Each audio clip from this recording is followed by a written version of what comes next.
नकलची सास। साक्षी की सास को पैसे का काफी घमंड था। वो किसी को भी अपने आगे कुछ ना समझती। नौकरों को डांटती और सारा दिन बैठी टीवी देखा करती। साक्षी के भाई की शादी आने वाली थी, जिसके लिए वो शॉपिंग करने बाजार जाती है।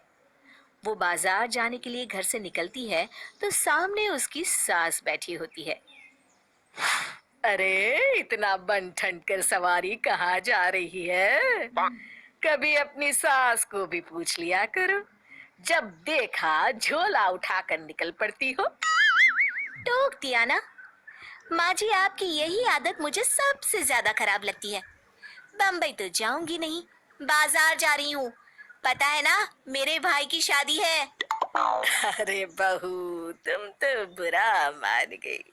जाओ जाओ, मैं तो बस बोल रही थी कि कभी मुझसे भी पूछ लिया करो साथ चलने के लिए। वैसे क्या लेने जा रही हो? साड़ी लेने जा रही हूँ। और क्या पूछ लूं? सारा दिन बैठे बैठे घुटने खराब कर लिए हैं आपने। चला तो जाता है नहीं। 1 घंटे का काम 3 घंटे में होता है आपके साथ तो। सास को गुस्सा तो आता है, लेकिन फिर भी प्यार से वो साक्षी को कहती है, साड़ी लेने? सुनो, एक साड़ी मेरे लिए भी ले आना। आखिर मुझे भी तो जाना पड़ेगा ना तेरे भाई की शादी में। सास जो ठहरी। साक्षी मुंह बनाती हुई, देख लूंगी, कुछ पसंद आया तो ले आऊंगी। शाम को साक्षी घर वापस आती है। ये लीजिए आपकी साड़ी, बहुत ही मुश्किल से मिली है आपकी उम्र के हिसाब से। सास साड़ी देखती है और साक्षी को भी उसकी साड़ी दिखाने को बोलती है। लेकिन जब वो ये देखती है कि साक्षी की साड़ी लाल चटक रंग की है और उसकी सिंपल, तो वो भड़क जाती है। खुद के लिए तो बड़ी सुंदर साड़ी लाई और मेरे लिए ये। तू तो रहने ही दे साक्षी, मैं अपनी शॉपिंग खुद कर लूंगी। साक्षी की सास तुरंत बाजार जाती है और लाल रंग की चटक साड़ी ले आती है। अगले दिन शाम को साक्षी की सास लाल चटक रंग की साड़ी पहनकर तैयार हो जाती है और दोनों शादी में जाते हैं, जहां सभी साक्षी की सास का मजाक बनाते हैं। अरे वाह, सफेद बाल में लाल साड़ी। बहुत जच रही है।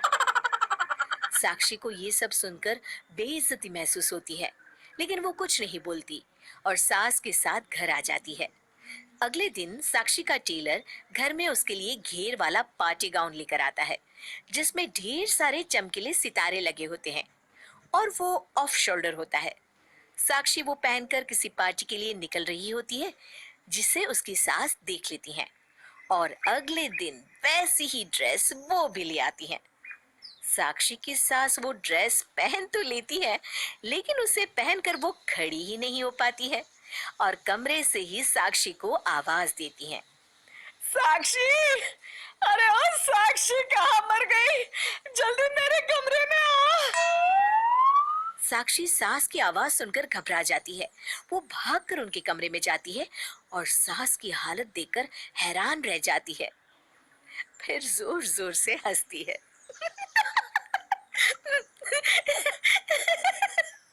अरे माँ जी, ये क्या? अरे बस करिए, अपनी उम्र तो देखिए। ऐसे कपड़े शोभा नहीं देते आप पर। चुप रह तू, बस तू मुझे खड़ा कर दे, मैं जरा मॉल तक घूमने जा रही हूँ। साक्षी सास की इस आदत से परेशान हो जाती है। वो सोचती है किसी भी तरह वो माँ जी की इस आदत को ठीक करके ही रहेगी, लेकिन कैसे? तभी साक्षी की सहेली उससे मिलने आ जाती है। वो उससे सारी बात बताती है।